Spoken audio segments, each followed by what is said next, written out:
अस्सलाम वालेकुम दोस्तों। क्या शायद आपने कभी सूडान का नाम सुना हो। ये एक ऐसा मुल्क है जहाँ गोल्ड और ऑयल दोनों मौजूद हैं, लेकिन फिर भी लोग भूख की वजह से जंग का शिकार हैं। सोचें, जहाँ दौलत जमीन के नीचे छुपी हो, वहाँ लोग जिंदगी बचाने के लिए भीख मांग रहे हैं। ये सूडान अफ्रीका का तीसरा सबसे बड़ा मुल्क है। यहाँ ऐसी जमीन है जो अरब दुनिया और सब सहरा को अफ्रीका से मिलाता है। ये सिर्फ एक मुल्क नहीं, बल्कि एक ऐसा पुल है जहाँ तारीख की कुछ सबसे अजीम अजीम कौमें आबाद थीं। चलें अब हम इसकी जियोग्राफी देख लेते हैं। जियोग्राफी देखी जाए तो सूडान रेड सी के किनारे पे वाक़ है, दुनिया की सबसे अहम शिपिंग रोड पर।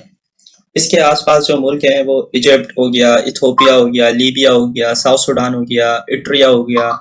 इसकी अगर हम रेड सी के बैक साइड पे बात करें, समंदर से जिसका जो बॉर्डर लगता है वो है सऊदी अरेबिया। ये दुनिया की सबसे अहम जगह पर लोकेटेड है, क्योंकि दुनिया में 90% जो तिजारत होती है वो रेड सी के जरिए से होती है। ये एक क्रॉस रोड है जहाँ अरब अफ्रीका एक साथ मिलते हैं। ये historically land of black ferrous, यानी काले फिरौनों की जमीन कहा जाता है। यहाँ पर किंगडम ऑफ कुश ने कभी इजिप्ट पर जिसने हुकूमत करी थी, आपने नाम सुना होगा, फिरौन ने ये किया, फिरौन ने वो किया, उसका ताल्लुक भी सूडान से ही था। चलें अब हम थोड़ा इसके किंगडम ऑफ कुश की बात कर लेते हैं, या ब्लैक फेरोस की बात कर लेते हैं। ठीक, आज का सूडान सिर्फ एक मुल्क नहीं था, ये एक ताकत का मरकज था, जहाँ ये एक मशहूर तहजीब पैदा हुई, जिसे हम आज किंगडम ऑफ काश कहते हैं। मोरो नाम के शहर में ये लोग लोहे का काम और पिरामिड्स बनाने में मशहूर थे। ये इतने ताकतवर हुए कि उन्होंने इजिप्ट जैसे बड़े मुल्क का मुकाबला किया और फिर उस पर हुकूमत की। ये दौर था ब्लैक फेरोज का, जब अफ्रीका के हुक्मरानों ने इजिप्ट पर राज किया और दुनिया को दिखाया कि असल ताकत क्या होती है। सो अब हम बात करेंगे colonial era and independence struggle of Sudan. Sudan की तारीख का एक नया दौर शुरू होता है 19वीं सदी में, जब इजिप्ट के मोहम्मद अली डायनेस्टी ने इस ज़मीन पर कब्ज़ा कर लिया। उसके बाद सूडान पर गैर मुल्की हुकूमतों का सिलसिला शुरू हुआ, जो काफ़ी साल तक चलता रहा।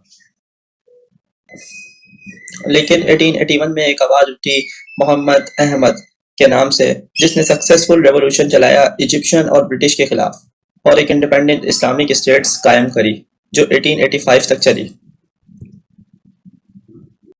लेकिन थोड़ी देर बाद ब्रिटिश लौट आए। इस दफ़ा उन्होंने 1899 से 1956 तक इजिप्शियन हुकूमत के साथ मिलके सूडान पे हुकूमत करी। इस दौर को एंग्लो इजिप्शियन कॉन्डोमिनियम कहते हैं। असल में ये हुकूमत तो ब्रिटिश की थी, जो सारे फैसले पीछे से चला रही थी और सूडान को कंट्रोल कर रही थी।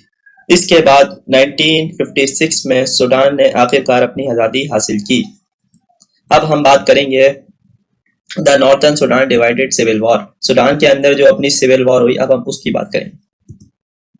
1956 में जब सूडान को आज़ादी मिली तो लोगों ने सोचा अब अमन का दौर शुरू होगा, लेकिन उनको क्या पता था अब सिविल वॉर का सिलसिला शुरू हो गया। नॉर्थर्न सूडान में ज़्यादातर जो पॉपुलेशन थी वो थी मुस्लिम अरब्स की।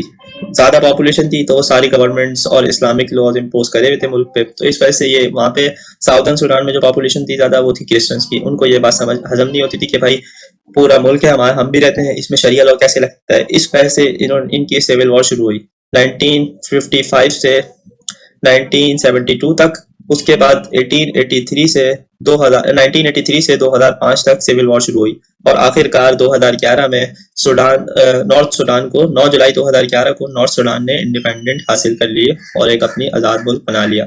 सूडान डिवाइड हो गया। अब हम बात करेंगे 2003 की वॉर की, पावर स्ट्रगल। ठीक है, ठीक है, कुछ टाइम बाद सूडान डिक्टेटरशिप के हाथ में चला गया, उमर अल बशर के हाथ में। उमर अल बशर ने 2019 में 2 जनरल ने मिलकर इनको डिक्टेटरशिप से हटाया और खुद हुकूमत संभाल ली। पहले जनरल का नाम था जनरल अब्दुल फतेह अल बुरानी, दूसरे का नाम था जनरल मोहम्मद हमदान दगोलो। इन दोनों ने मिलकर सूडान पे हुकूमत करना स्टार्ट करी, लेकिन बाद में जाके इनका भी कुछ इख्तिलाफ हुआ और ये दोनों ने भी डिवाइड कर लिया सूडान को।